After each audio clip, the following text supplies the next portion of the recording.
Hello, ladies and gentlemen. Which episode is this? 7 or 8? I can't really recall. I think it's 7th.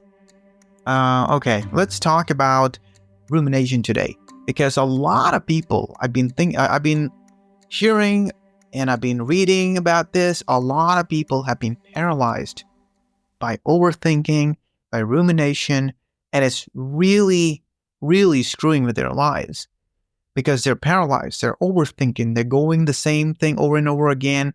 They find a little bit of uncertainty and just the whole thing just turns upside down for them. And, they just keep going back and forth, trying to find even a speck of doubt of how things can go wrong and just making a mountain out of a molehill. And that is happening to a lot of people. So let's talk about it today, and I'll give you some strategies on how to beat it. So now, this week was awesome, folks. Trump is in the office. So when I recorded the last episode, I think that Trump was not in the office. It was before January 20th. So I took a break, but I ended up recording like a session in advance. So here we are. And a lot of anxieties over X, a lot of anxieties everywhere in the world with Trump in power, with, what he's going to do, but look, a lot of these things that is happening in the media, or what the media is telling you or what you're reading online is out of your control. So there's just no reason to waste your energy focusing on things that you cannot control, right? And people forget these things, and they always really worry about okay, what's going to happen? Now Trump's in the office. He's going to do this. He's going to do that. Yeah. And at the same time, the same thing happened with the conservatives when Biden got elected, and they were in the same position, freaking out about everything, right? I mean, look, these things are out of our control, right?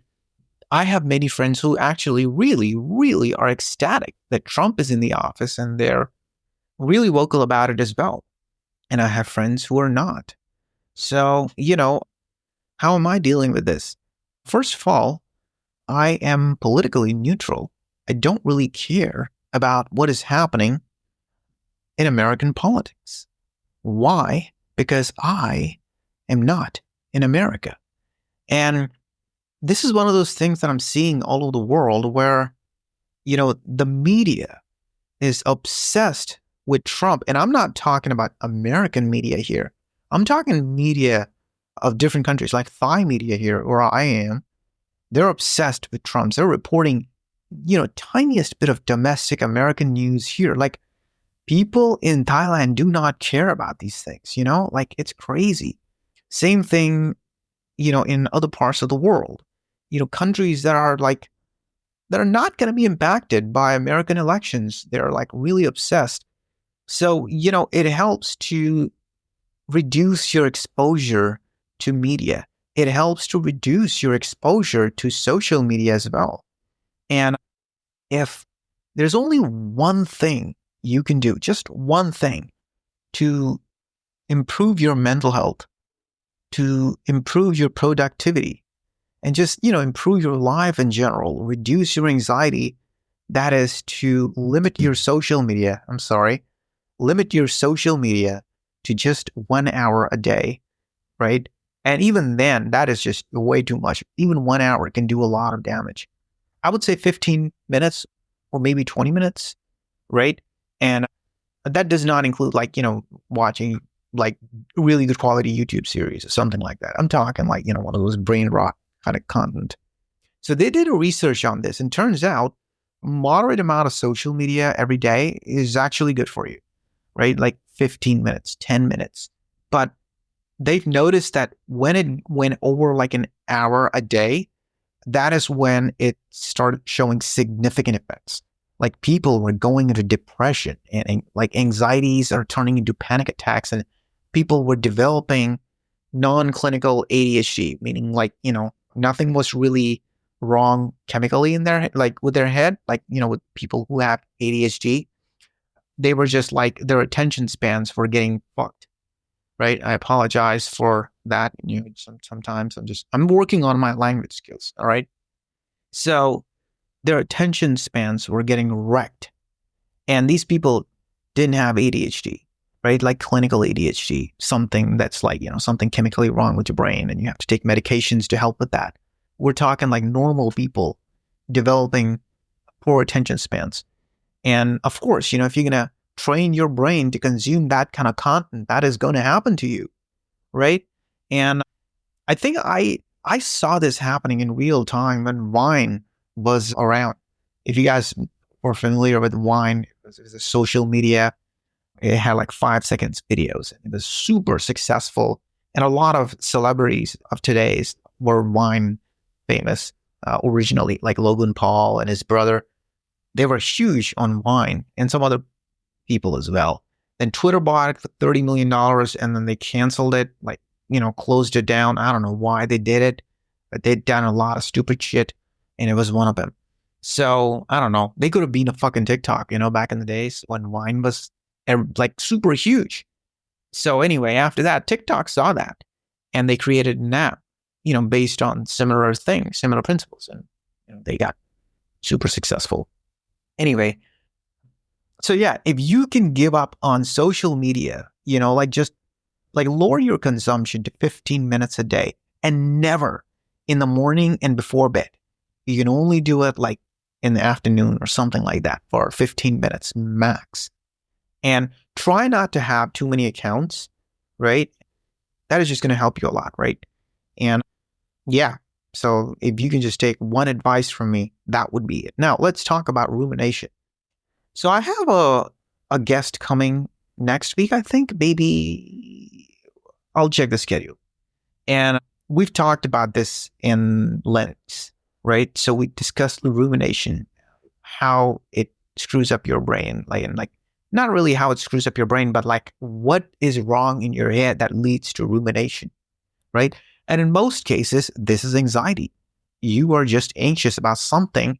You don't want things to, go wrong, and you start overthinking about it. You start planning about it. So you think that worrying about it or overthinking about it or just, thinking about it like again and again, you can kind of like draw a sketch in your brain and plan if something goes wrong. Okay, this is what you can do or whatever.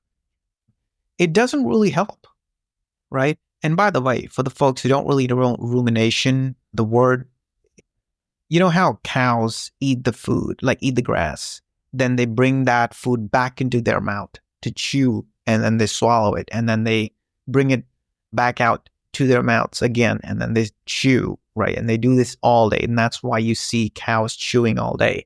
That process is called rumination. So we say cows ruminate, right? And so the origin of this overthinking is you just keep thinking about same thing over and over again and again. That is called rumination, right? So you ruminate, you overthink, you overanalyze, and you know that you're doing this. You're aware of it. You know that you're ruminating. You're aware of it. You know that you should stop, but you can't, right? So there are few things that you can do to help with this. Now, of course, you have to go through the self-therapy program that we have at The Anxious to really, fix whatever that's wrong with your anxiety, like what's causing it, and really expose yourself to the fears so you can better control, whatever that's wrong, with your head in terms of anxiety. And we all have mild amounts of anxiety, right? So that is okay. So let's talk about it. Okay, let's talk about what is it that you can do to stop it, or at least control it.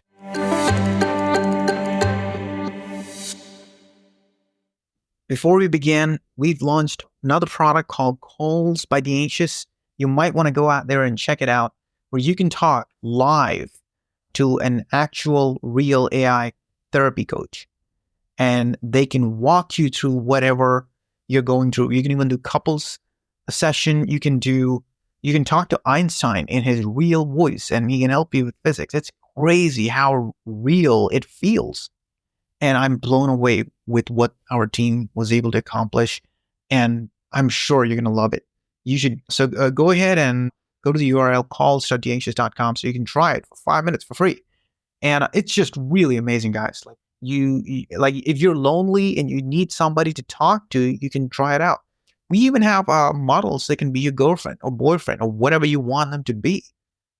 It's just really mind blowing what we were able to accomplish.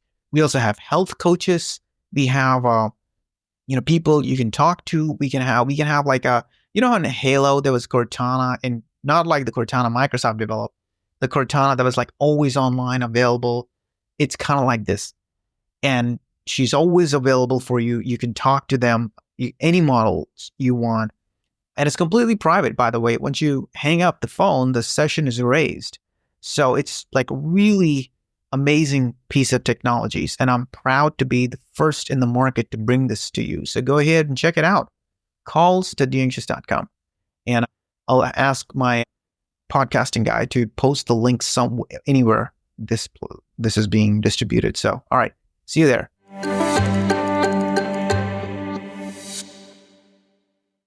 All right, so now let's talk about what is it that you can do to help stop rumination. Well, one thing that you can do is you can talk to one of our therapy coaches, AI therapy coaches, to break the patterns, right? And it's a technique. Well, you can try it out. It's like a new product that we've launched.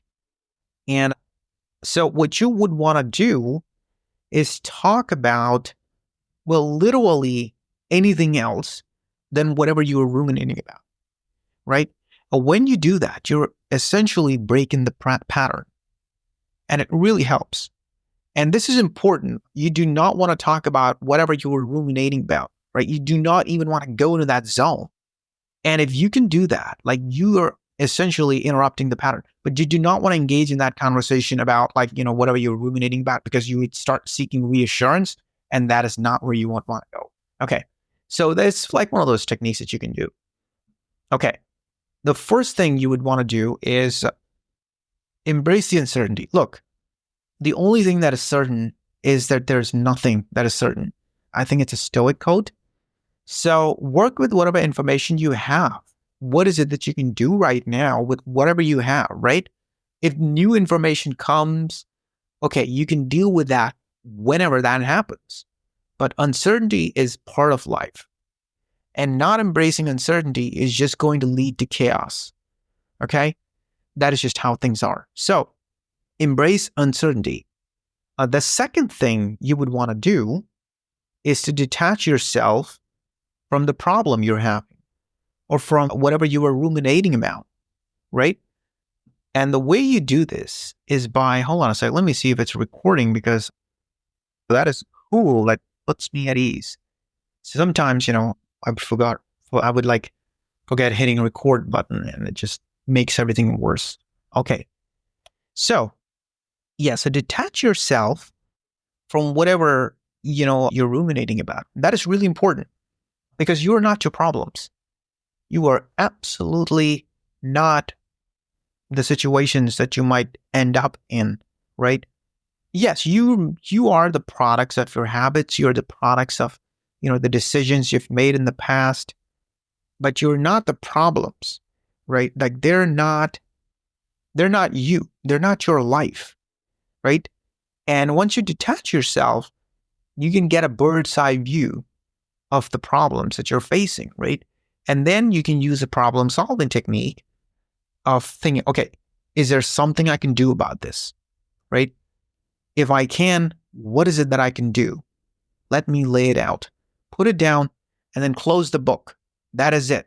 That's all you can do about it. Nothing more, nothing less. And then stop thinking about it, right? If it comes to your mind, start breaking the patterns and just tell yourself, I did the best.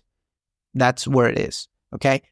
And then if it's a problem where you cannot do anything about it, right? Then, well, you probably should stop worrying about this, because, well, there's nothing you can do. Whatever that's going to happen, you will deal with it. Whatever the consequences that's going to happen, you'll deal with it, because, it's out of your control and there's nothing you can do about it. So you know, just go on a walk and just embrace the world around you, right? Again, easier said than done, right? Like it's one of those things that requires a lot of practice, and you have to practice every single day of breaking your patterns and just telling yourself, okay, this is not out of my control. I cannot do anything about this.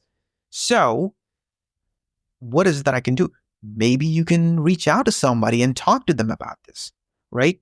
Maybe you can, like, whatever, like if the problem like starts to affect you, you can do a symptomatic treatment, symptomatic care, as the doctors would do, like sometimes there are diseases that are like you can't really do anything about it, right? Like you suffer from something that has no cure.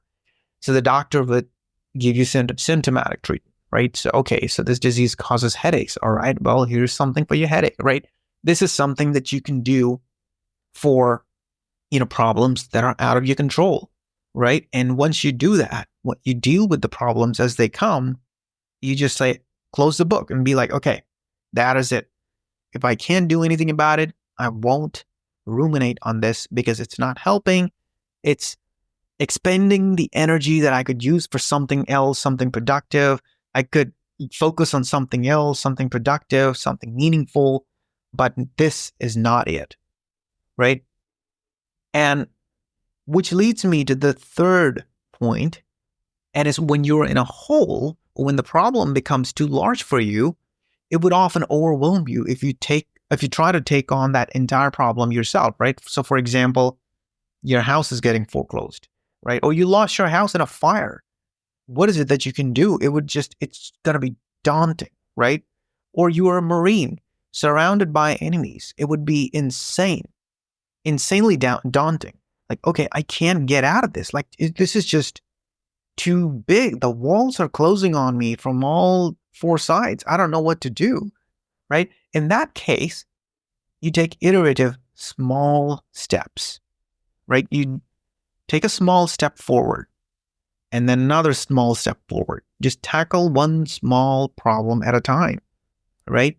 So if your house burned down, which I know a lot of friends, like, the day, I have a lot of friends. I can tell you the names of those people because I don't have permission right now. But a lot of my friends have their houses burned down.